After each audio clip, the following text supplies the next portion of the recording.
Hi, everybody. Susan Odell here, founder and CEO of 80/20 CS. We specialize in mentoring leaders through complex operational change that improves profitability. If you want to learn more about 80/20 CS, you can visit 8020cs.com. We're all about helping leaders join the 30% Success Club. Thank you for watching the Successful Change podcast today.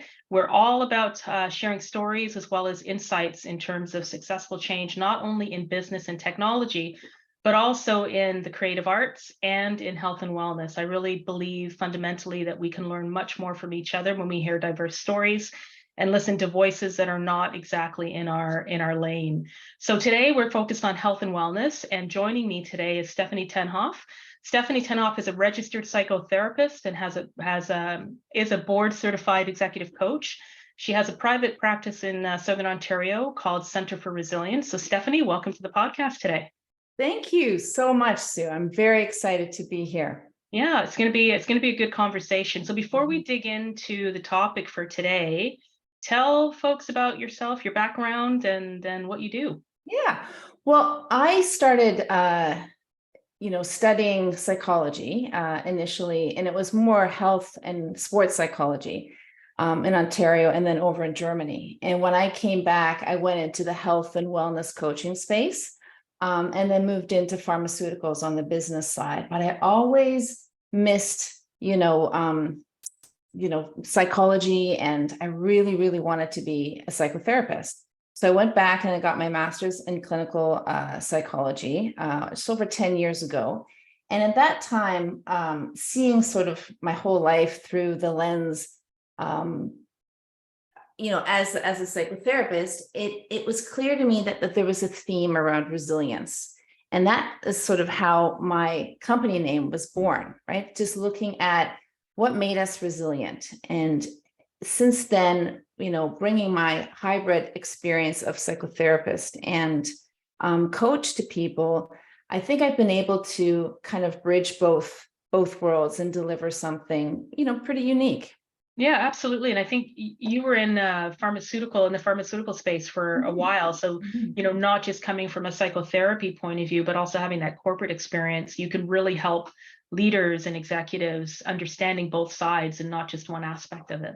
Absolutely. Absolutely. Yeah. That's the hope.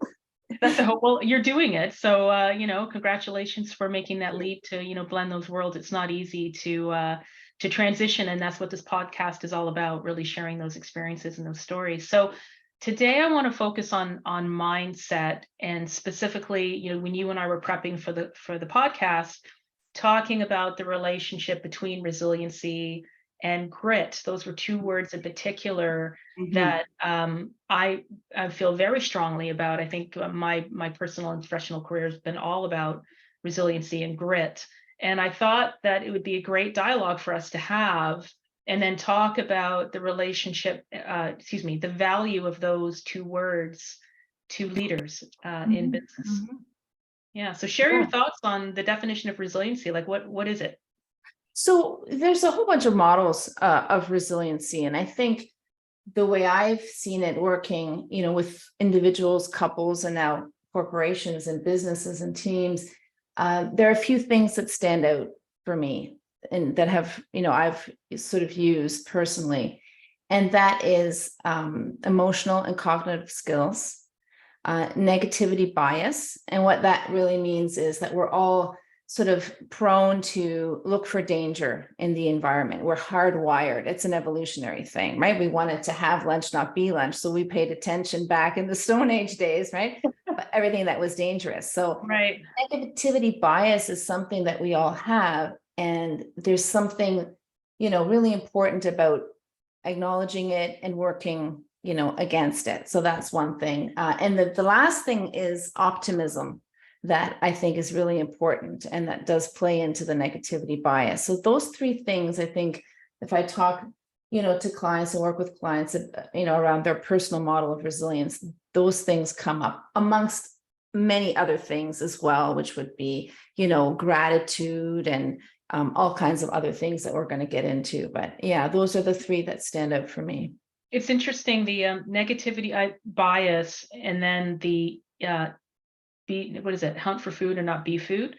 Like, it's interesting to bring those two things together, because when I think about, especially in a business environment, people that are driven leader, like if you're an executive, you are definitely a type A, typically driven person to some degree, maybe small type A, but there's something that allows you to drive towards moving up the ladder and gaining those higher level positions. But to hear it is a negativity bias, it's not necessarily like an intentional aggression thing, right? It's just this inclination to be reactive to negative circumstances. It's an interesting insight.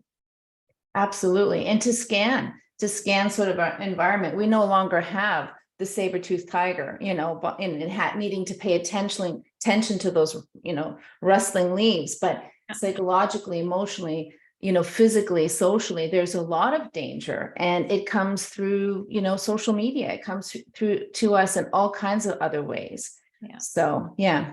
Okay, so in my audience, technology space, leaders that are really trying to grow their businesses, either top line revenue growth or they're trying to increase profitability, they're under tremendous pressure from the board, from investors, to achieve whatever the plan is, regardless of the conditions. So we've just come through COVID. We're dealing with increased climate crisis. We've got the culture of the world is changing. I'll just I could list a bunch of other things, but this pressure to continue to perform under hard circumstances really is what resilience is all about. And so can you just talk to me a little bit about, again, I just want to dig into that relationship between resilience and grit. Are they the same thing? Are they not? How are they related? How do we bounce back? Just to kind of digress for a second, so that my company's name is 80/20 CS. The C stands for core, which is confidence, openness, resiliency, and effort. And so resilience is very close to my heart. It's the name of your business. So again, if you could talk about resiliency and grit, the relationship and the dynamic there. Absolutely. And I think, grit, the person who's really done a lot of work with that concept is Dr. Angela Duckworth, and she's written a book called Grit. Yeah. I think it's passion and perseverance, which are two very important things, that represent grit. And she did a TED Talk. I think it's pretty iconic, 20 million plus viewers. Yeah. So there's a lot, if your viewers wanted to look at learning more about grit. I think I see it on LinkedIn, posted about once a week. It's that popular. Right? It's always resurfaced. Yeah, absolutely. Yeah. So, when we talk about what it means or how she's described it in this huge amount of research, it's having agency, right? It's having sort of tenacity, passion, perseverance for a long-term goal. So the main thing is that it's something that is a long-term, right? That you're working towards. And agency is just a word that means, moving yourself towards doing it, doing something for your goals, and so that idea of resilience, if we think about, even if I think about wanting to be a therapist, it was a long-term goal. There was a lot of things that I had to overcome, that I had to make choices about, that I had to work towards to get where I am.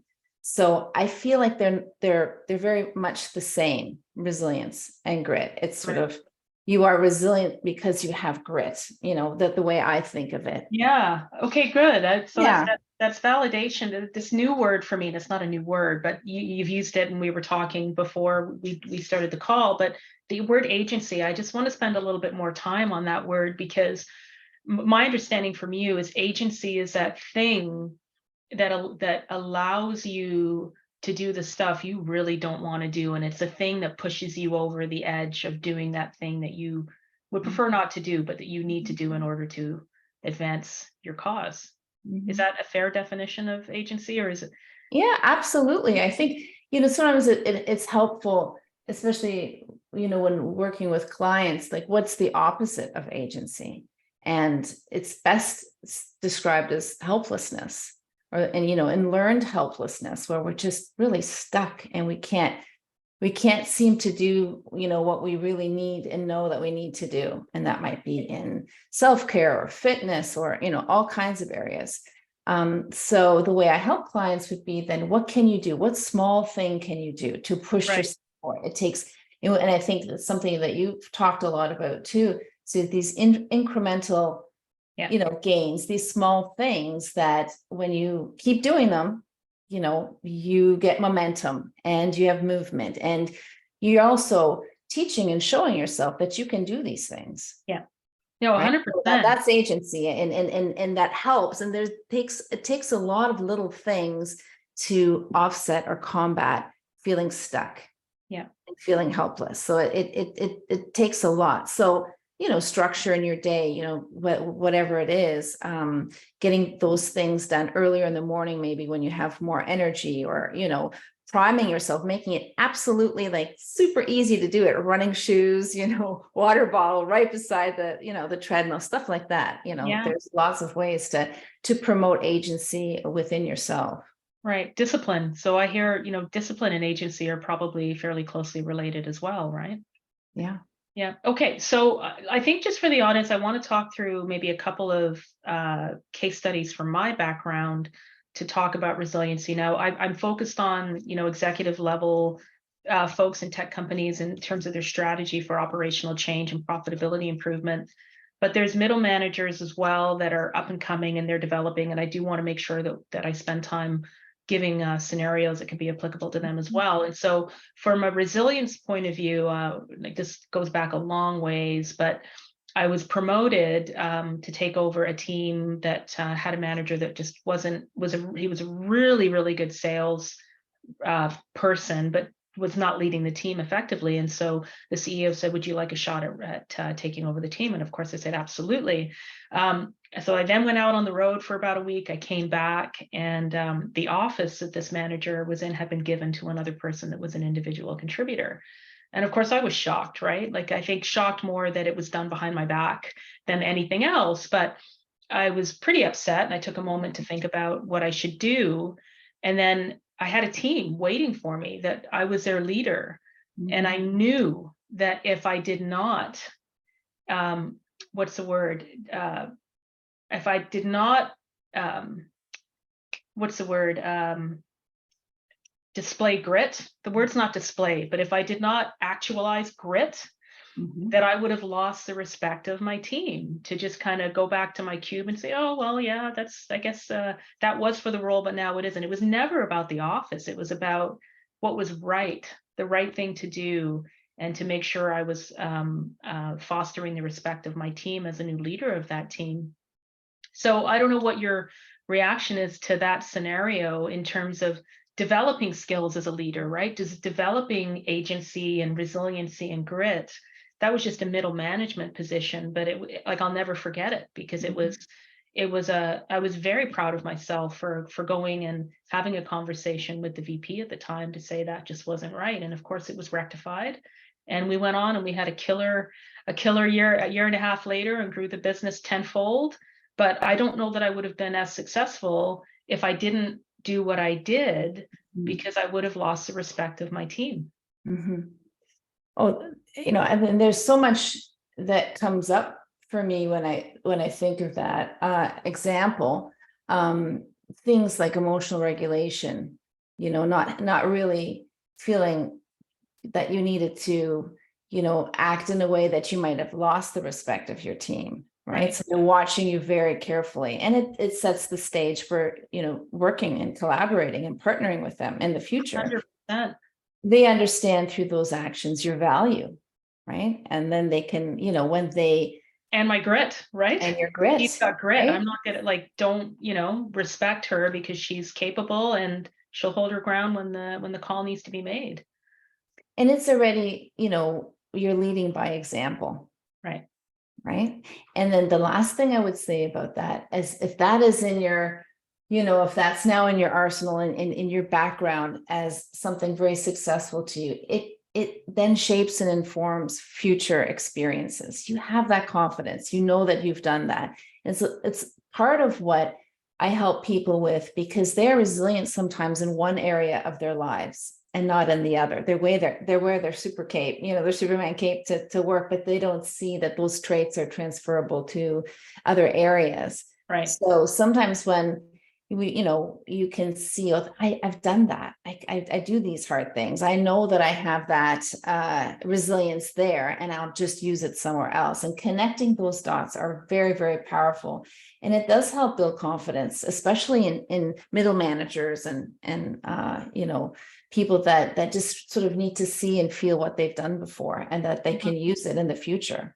Yeah, I think about it like muscle memory over time. Like there's no light switch that you flip that, on January 1st, you have no resiliency and no grit. And then on January 2nd, all of a sudden you're the most, strongest person ever. Like it's been years of developing a thicker skin, but also just an intelligence, and maybe developing my emotional intelligence as to when do you hold the line and when do you say it's okay, I can let that go. But you have to practice it in order to develop it, so it does become muscle memory. And I think it's really important for leaders to not fear the challenge, right, of taking that step off increasingly bigger cliffs, because your confidence grows as the cliff gets higher. Absolutely. Yeah. Yeah. Okay. So the second scenario is more for executives that I want to talk through, and it's a more recent example where you have a strategic challenge of significance. So in my case, it was turning around EBITDA performance on a very fixed period of time of 2 years, and we succeeded. But for 2 years, I had gratefully, that the number of people that didn't believe in our mission declined over time, because it was evidence that we were being successful. But in the first year, there were a number of middle managers and, a couple of more senior people that just fundamentally did not believe that we had any shot at being successful.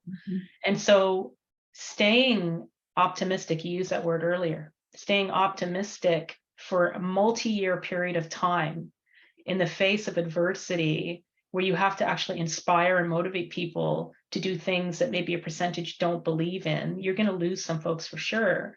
That's a common scenario for executives that they have to face, founders as well as, investors for that matter, where they've got a goal that's going to be years away, and they just have to stay in a positive mindset despite the adversity that's going to come, right? And so your thoughts on that? I personally love that challenge. That's like my sweet spot. Like, give me the most complicated scenario, and I love figuring it out.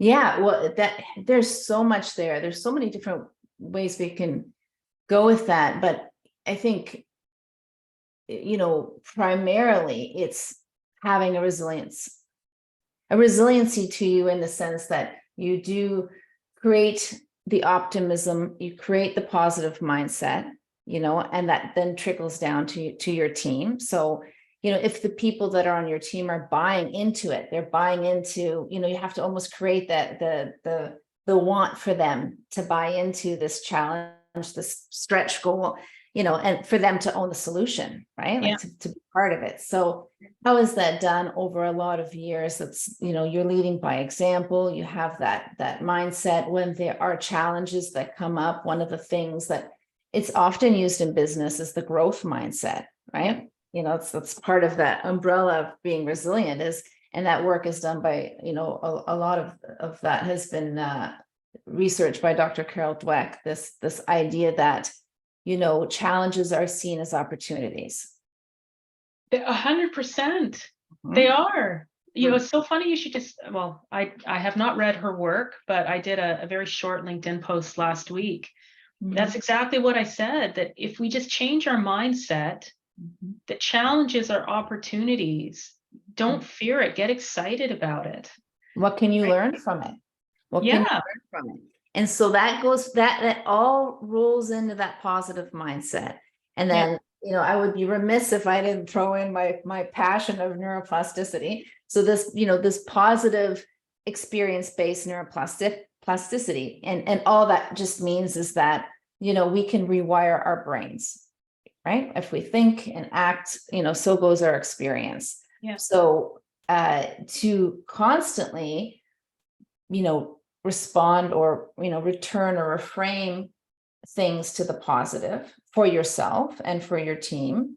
You're wiring yourself in a certain way, right? Those synapses are those networks are growing, and that's really powerful stuff. And it is what is necessary for the negativity bias. That's going to be this won't work. This is dangerous. This isn't, so it's really important to wire yourself for the positive.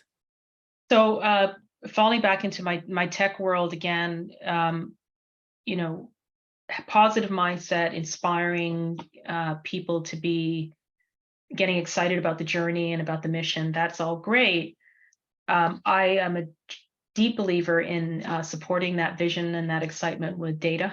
Mm-hmm. So, technologists, there's obviously a lot of engineers, and they're creative, but they're binary as well. Mm-hmm. And so if you can, as a leader, substantiate the why of what you're trying to do with empirical evidence to say, this is why we're going to take this journey. And if we do these things, this should be the outcome. And here's the math, if you'd like, mm-hmm. to support that, then your job becomes even easier as a leader to get buy-in from the people that you need to get. So from a psychotherapy point of view, or and a coaching point of view, like, how do you work with your clients to leverage evidence and in the experience of developing resilience?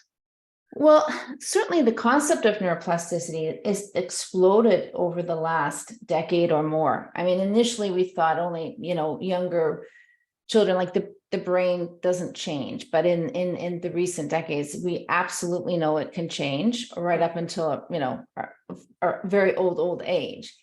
And I think that's really powerful. If I have clients that are skeptical about certain processes, right? So, in therapy, we have some gold standards like cognitive behavioral therapy and, call it CBT. But it is also, it's very dependent on how people, what the work they put into it.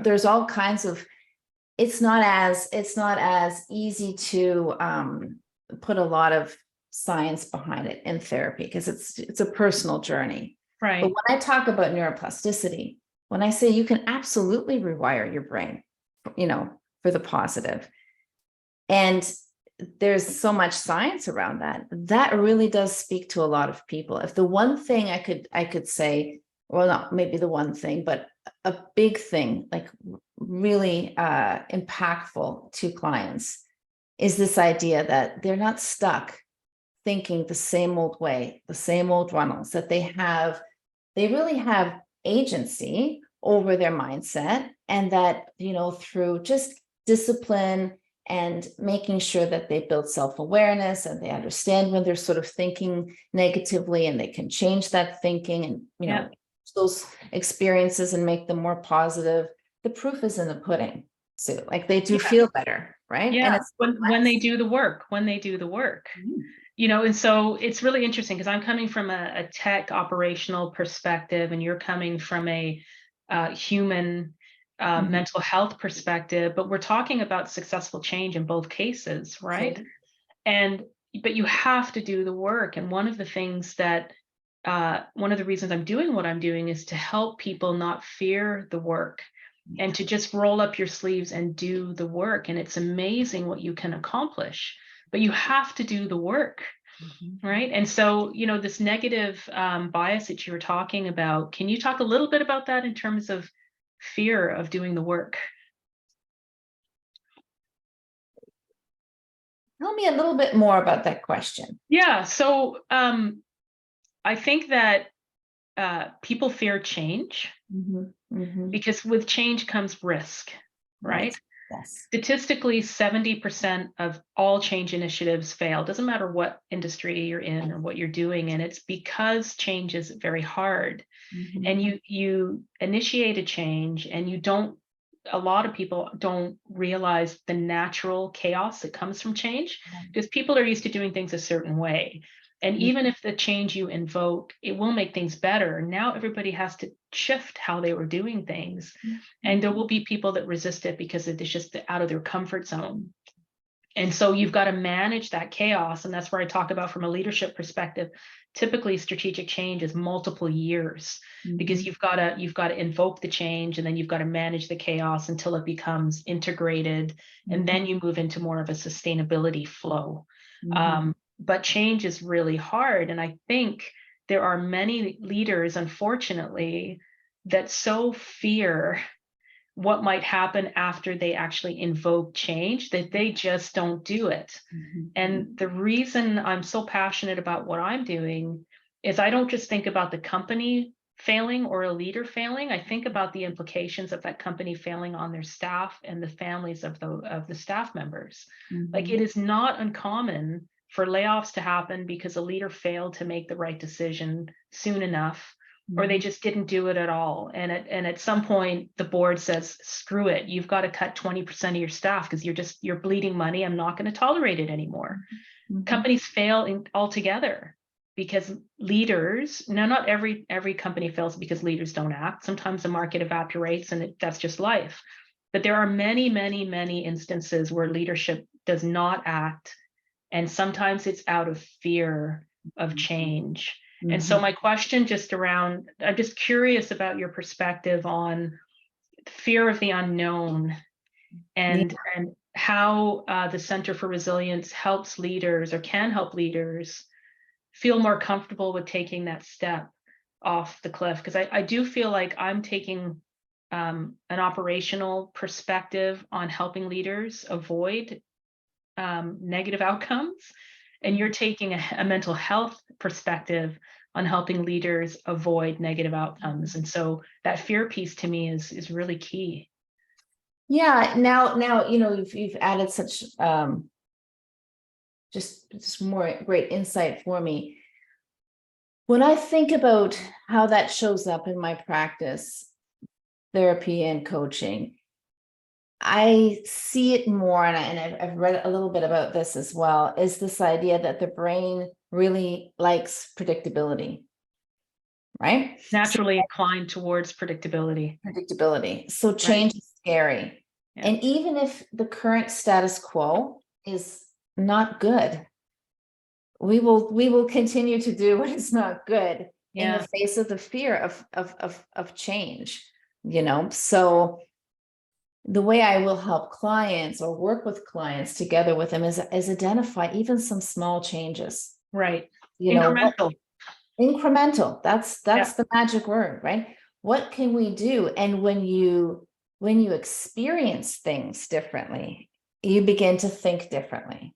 Positive-based neuroplasticity, right? So making those small changes, having the feedback maybe from your team or your people that you work with will then prime you to do more of it. Okay, the brain has calmed down. It wasn't so super scary, right?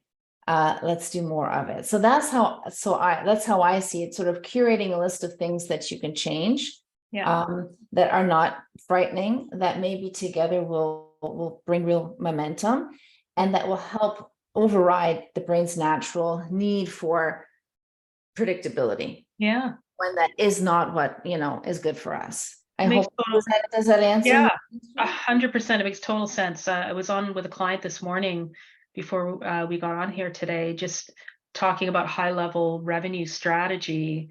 And all we focused on was segmentation of the different types of revenue. Like, let's not think about the processes and all of the minutia underneath it. Like, let's align just on the segmentation of revenue. It was a great call, right? So it's just a business example of breaking it down and making an incremental step, because it makes everything else following a little less scary. And, we can start to peel at it. The incremental thing is, I think, key. So that totally answered the question. You had the opportunity to talk to CEOs last week about a cultural resiliency piece. And I just think it'd be great for you to share that experience that you had last week in terms of the work from home culture, the Gen Z, Gen X. If you could just share that with my audience, I think some leaders that is a present concern for a lot of leaders right now and how they're dealing with it. Absolutely. So I was asked to speak on mental health and mental wellness between, to a group of CEOs that happen to be Gen Xers, and for your audience, that is 1965 to 1980. That's sort of defined as the Gen X, and the Gen Z is, I think, 95 to 2010. So early 20s would be the Gen Z. And they were looking for some understanding, some help around what policy and programs would look like for that particular workforce, and mental wellness and how that shows up. So, we had a great conversation about it. And, there's 2 or 3 things I think that are key that define the Gen Z, although it's a stereotype. It's not, every single one. I think that's it's important to understand so that the conversation doesn't become divisive. So, that they're looking for meaning and purpose in their work, and how do we support that? That they're looking for clear communication, praise, constructive feedback, expectations, and how do you support that? They're looking for things that they're passionate about as well: equality, diversity, inclusion, philanthropy, charity work. What does the corporate culture represent, and can they get behind that? And also mental wellness, and that was a big part of it, that they really value that, and that it's been very difficult for that that demographic through COVID as well. So how does the employer help and support that? So to distill it down, Sue, I think really the takeaway for them was that they need to lead by example, especially around the mental health piece. That it just won't do to say, okay, this is what we're doing. Or do as I, say. Do as I say. Right. Yeah. And I talked about this for years with, in the therapy practice, whether it's couples or teenagers, they don't want to know what we have to say. They watch the feet. Right. It's action. So by that, the business owner, the CEO, the leader, the manager really needs to embody mental wellness themselves. And what does that look like? Self-care. And that's such a loaded term. So part of the work that I do is helping people unpack that and find what self-care looks like for them. And it does rolls into their personal model of resilience, whether that's mindfulness or, gratitude, exercise. Like there's so many different ways to practice self-care, but that shows up in the corporate culture.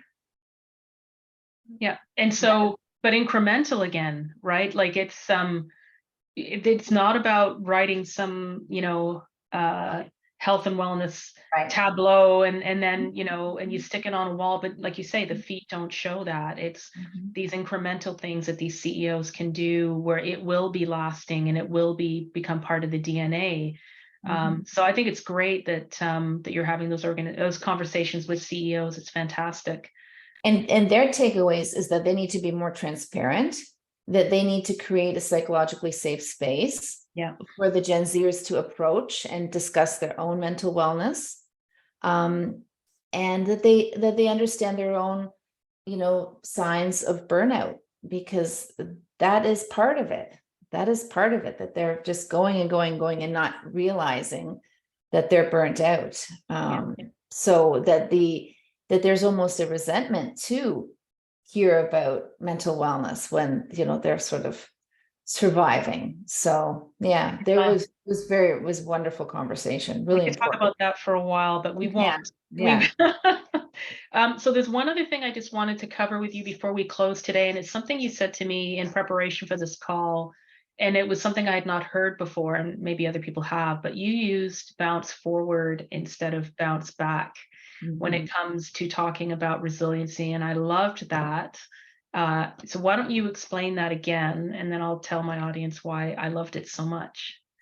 Well, it's quite simply, we hear that term bounce back. But what does that really mean? To bounce back, just go back to baseline, right? And so the bounce forward, has been incorporated in a lot of the sort of resilience talk, which is this idea that, like Nietzsche said, what doesn't kill us makes us stronger. Yeah. Right. So to bounce forward would be to really understand what we learned, to adapt to it, and to incorporate those lessons to be even better for it. Yeah.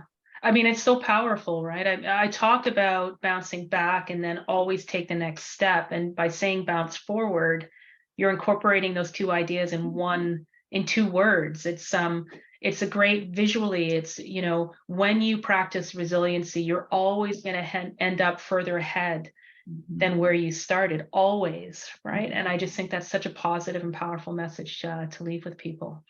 So where can people find you on the internet? My website is www.centerforresilience.com, and you can learn about me there. That's terrific. Well, I plan on having you back in the months ahead, maybe to tackle some very specific scenarios that we can dig into again. But it's been an absolute pleasure having you on the podcast.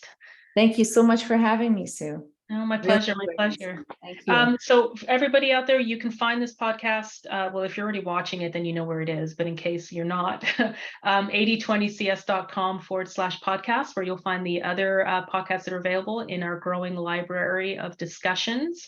And I wish each and all of you a good rest of your week. And we'll see you next week. See you. Bye, Steph. Bye. Take care.